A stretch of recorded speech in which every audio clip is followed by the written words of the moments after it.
Good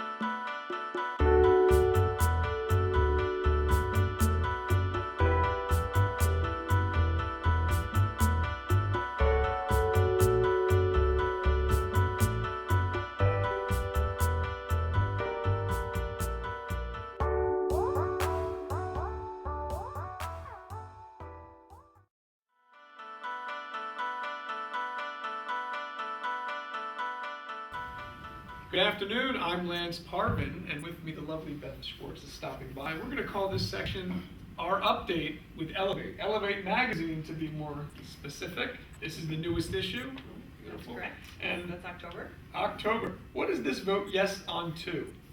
The issue is actually dedicated to voting yes for adult use marijuana here in Nevada.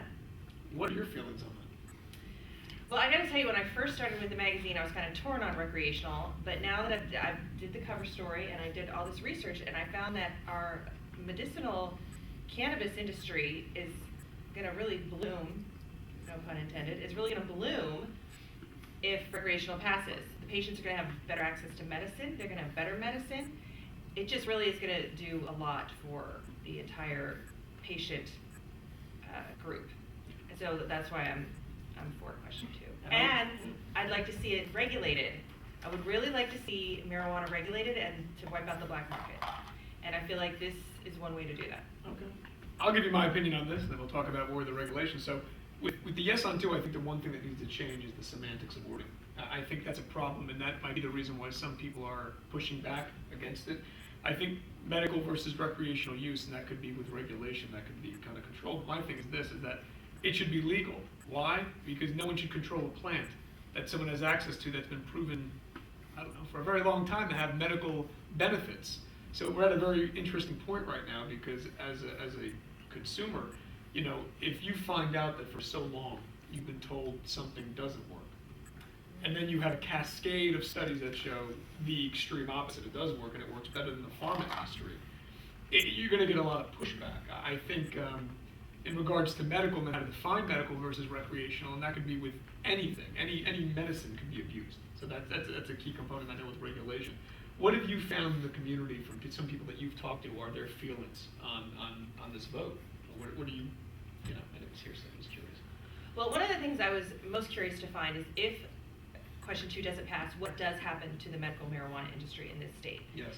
And basically, most people feel it will continue to limp along. I mean, we are a state with only 21,000 patients at this point, and we have 30 some odd dispensaries throughout the state. With 30 dispensaries cannot, 21,000 patients is not enough to keep them going. And so the general consensus was that should it not pass, a lot of dispensaries will have to limit their hours.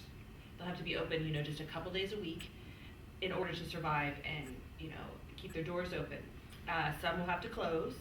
And so it was kind of a, kind of sad to hear what could happen to the medical side of the industry should rec not pass. So I heard a lot of that. But then I talked to other dispensaries who said, we planned for this. When we did our business plan, we planned that maybe rec wouldn't pass. And so we financially, we're ready for that. We're ready for it to be a real slow growth. Because if rec doesn't pass, it will be a slow growth. But if rec does pass, then the growth curve will, obviously increase. See, I would be curious based on, we saw, what out here, the licensing process and that debacle of what actually happened when they were offering different people. My curiosity would be, based on if that does not pass, the ones that have to shut down, would the ones that remain open be more the conglomerates? Because then you have a consolidation of power to the cannabis community, and that kind of frightens me, because you have a lot of... No, I didn't get that from the dispensary owners I talked to. The dispensary owners I talked to were definitely in this for the long haul. They weren't planning on merging, anything like that. They had just been very careful with their business plan to consider both scenarios, pass or not pass. Good. So I didn't feel like that. That's good. But one expert told me that it would become like the Salton Sea of California if rec didn't pass, which, that's a vivid illustration of what could happen. And we have reciprocity now, I mean, with different states. I mean, I don't know how much I don't want to call it tourism, but we have out-of-state people where it is easier if they're coming in and they are regulated in another state, meaning they have the medical marijuana license for another state. They can purchase legally here. That's correct. Which is a huge thing, because I know that we were were the early ones to do that, where it was difficult, where if you were here and you went to California, that wasn't the case. You actually would now have to get a license for the day in California, which patients are like, are you kidding me? I'm just trying to get medicine. Let's talk about events that are coming up in the community. Right. So tomorrow night, there's a PTSD event called Standing for Veterans, and it's sponsored by the Grove Dispensary, and it's going to be at the Labor's Union Hall from 5:30 to 7:30. That's on Bonanza. And Sue Sisley's going to be there. For those that don't know, she's a premier PTSD researcher, using cannabis to research with the veterans about PTSD.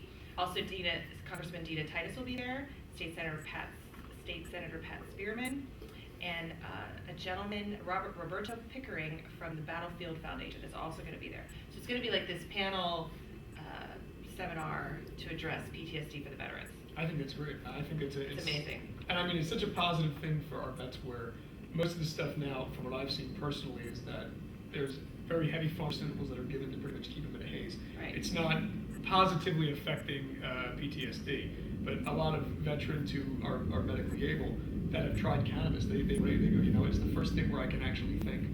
My anxiety has gone down dramatically. I have clear, concise thought. The rage issues are starting to happen. I'm not saying for everyone. I'm simply saying for the people that we've talked with that have used this, they're saying this is a life changer. And I know it gave a lot of people hope, especially from some of the drugs that they were taking. Right. It's night and Absolutely. day, night and day. So I think this is a great cause. Which actually brings me back to question 2 and the veterans. Another reason question 2 would be great if it passed is it would provide safe access for veterans to treat their PTSD. Because right now, the way it works is, if they wanted to get their medicinal card, they have to go through the state registry, which could affect their VA benefits. That's interesting. Right. So if you think about it, if adult use passes, they won't have to get a card, they won't have to get the registry, and they can get their medicine without jeopardizing their benefits. So again, there's another argument for why Q2 is really important, especially to our veterans. How would that affect if it does? Because we're a right-to-work state. And see, this is an issue that I have as a medical patient. If you test positive, meaning this is considered medicine, you can be fired from your job. Correct. Normally, you can't be fired for this, but Human Resources have actually had meetings around how to get around, which I think is awful, that stipulation to where now you have a patient who's legally using medicine, where for this, they can lose their job. For OxyContin, it's fine. I wonder if that would have any impact on that, because that would be something where, talk about the registry going up.